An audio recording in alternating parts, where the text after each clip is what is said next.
देसी फार्मूला के तरीके से अब वो मज़े खत्म होते हैं, क्योंकि डिजिटल अगर हो चुका है तो इसका असर हमारी ऊपर नहीं, लगभग जितने भी इलेक्ट्रॉनिक उत्पाद बनाने वाले हैं और बेचने वाले लोग हैं उनके ऊपर भी काफ़ी पड़ता है। अब दौर आ चुका है एंड्रॉयड का, तो एंड्रॉयड टीवी बहुत से लोगों ने लगवा ली है, और एंड्रॉयड टीवी लगवा जब ली है तो उन्होंने नेट का वाईफाई का कनेक्शन लगवा लिया है, और वाईफाई की वजह से भी हमारे इस कारोबार में काफ़ी फ़र्क पड़ चुका है।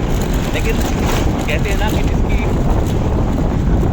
नीयत साफ है तो काम करने की इच्छा शक्ति प्रबल है, तो उसको कोई देर तक ज़्यादा देर तक परेशान नहीं कर सकता है। आज उसी उद्देश्य के साथ आज हम लगे हुए हैं, मेहनत कर रहे हैं, और मेहनत करने के बाद हम अपने कंज्यूमर की जितनी भी समस्याएँ शिकायत होती है उसको पूरी करने की पूरी कोशिश करते हैं। तो अब मैं आ चुका हूँ कड़ी बत्ती के इस गाँव के मोड़ पर। कर रहा भैया हूँ। केबल सही आ रही है? नहीं आ रही है। ठीक है, चलिए, इनकी भी कंप्लेंट है कि केबल ठीक नहीं आ रही है, तो मैं आपको फोन करने वाला था। हाँ चलिए कोई बात नहीं, लेकिन मेरे पास अभी पीछे से जो फाटक वाले हैं ना राम सिंह जी, उनके यहाँ से कॉल आई थी, तो उसी को मैं देखने के लिए आपकी भी कंप्लेंट को ठीक करूँगा। गाइज आप बने रहिए सुभाष विद ब्लॉग के साथ, तब तक आप। Hello hi friend, welcome to my blog Subhash city 7। और इस समय मैं मौजूद हूँ गड़ी बख्ती के गाँव में, जहाँ पर कंप्लेंट आई थी, लेकिन कंप्लेंट को दुरुस्त कर दिया है। और ये भाई भी हैं, वो पूछ रहे हैं कि अभी भी केबल चल रही है। मतलब लोगों को अभी तक ये आश्चर्य हो रहा है कि अभी केबल चल रही है। तो मैंने भैया को बताया कि हाँ अभी केबल चल रही है, लेकिन वही सेटअप बॉक्स से चल रहा है और केबल से ही थ्रू चल रहा है। तो बने रहिए, तब तक फिर मैं आपको मिलता हूँ कुछ देर बाद। मैं गड़ी बख्ती गड़ी गाँव में हूँ, जहाँ पर हरियाली देखते ही मन प्रफुल्लित हो जाता है, और एक एहसास दिलाता है कि इन हरियालियों का कि कैसे ये गांव के लोग खेती करते हैं और किस तरह से यहाँ मौसम हरियाली का भरा हुआ रहता है। हर समय यहाँ एक खुली हवा रहती है और बहुत अच्छा लगता है। चलिए, बातें तो मैं करता ही रहूँगा, लेकिन अब मैं चलता हूँ यहाँ से अपने घर के लिए। रास्ता ये जाता है विजयगढ़ी के लिए, और पीछे वाला बख्तीगढ़ी के लिए, और आगे जाता है रुधू मुस्तकिल गांव है वहाँ के लिए। यहाँ से हम बीकनपुर से अहमदपुर के लिए भी जा सकते हैं। काफ़ी लोग जब उधर रोड ब्लॉकेज वगैरह हो जाती हैं तो यहाँ से निकल जाते हैं। और डीएफसी जो लाइन है यहाँ से कुछ ही दूरी पर है। यहाँ के लोग भी डीएफसी वाली जगह में डीएफसी में अपना थोड़ा सा करियर भी बना रहे हैं, और अच्छी बात है। खैर,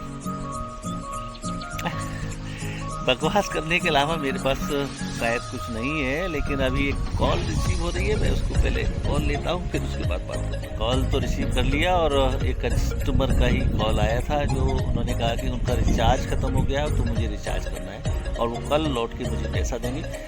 दोस्तों, मुझे ही नहीं, जितने भी हमारे भाई हैं केबल टीवी का काम करने वाले हैं, उन्हें भी पहले पेमेंट करना पड़ता है। लेकिन जो दैन केबल टीवी की जो हम लाइन चला रहे हैं उसको पहले हमें पेमेंट करना पड़ता है, उसके बाद में हम रिचार्ज कर पाते हैं। लेकिन ये हमारा यहाँ का एक भाईचारा रहता है, और उस भाईचारे को देखते हुए ही हम लोगों के एक कॉल पर ही उनका रिचार्ज कर देते हैं। उनका पेमेंट भले ही हमें एक हफ्ते बाद मिलता है, कल मिले, परसों मिले, कब मिले, खैर ये तो हमारा प्यार है और इतने दिनों का व्यवहार है जो हम उसको करते आ रहे हैं।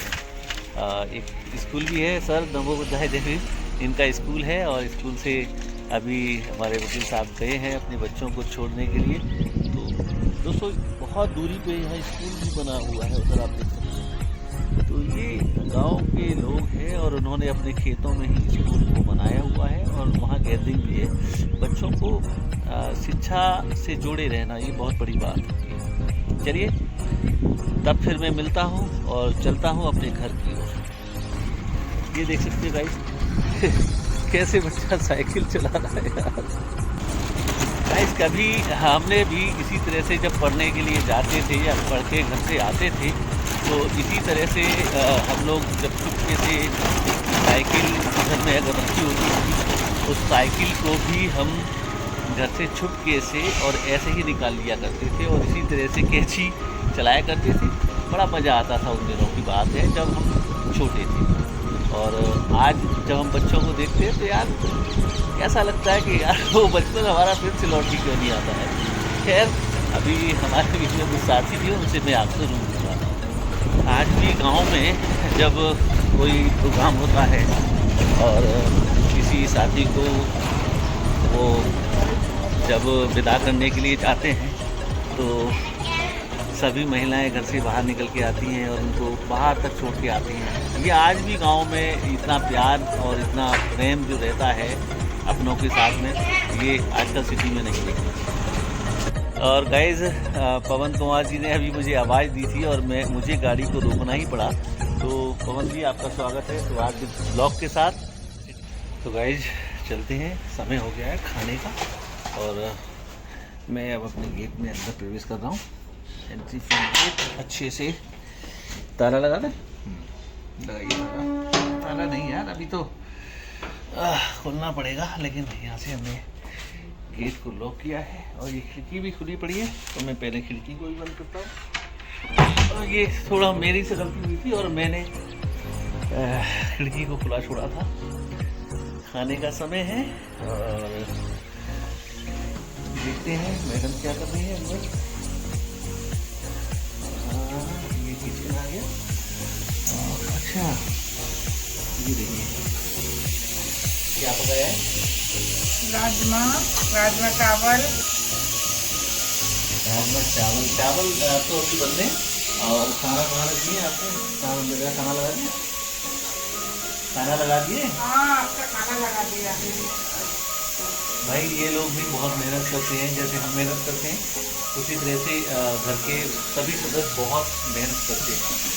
हम तो दुकान ही चलाते हैं, दुकान के अलावा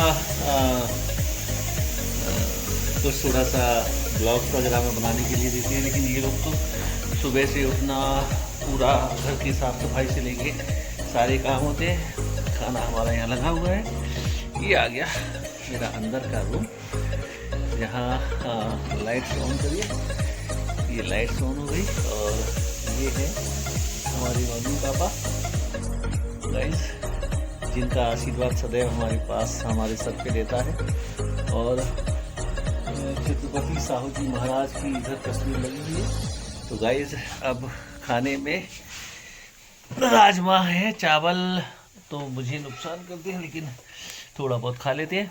तो चलिए, आपको अगर खाना है तो ठीक है,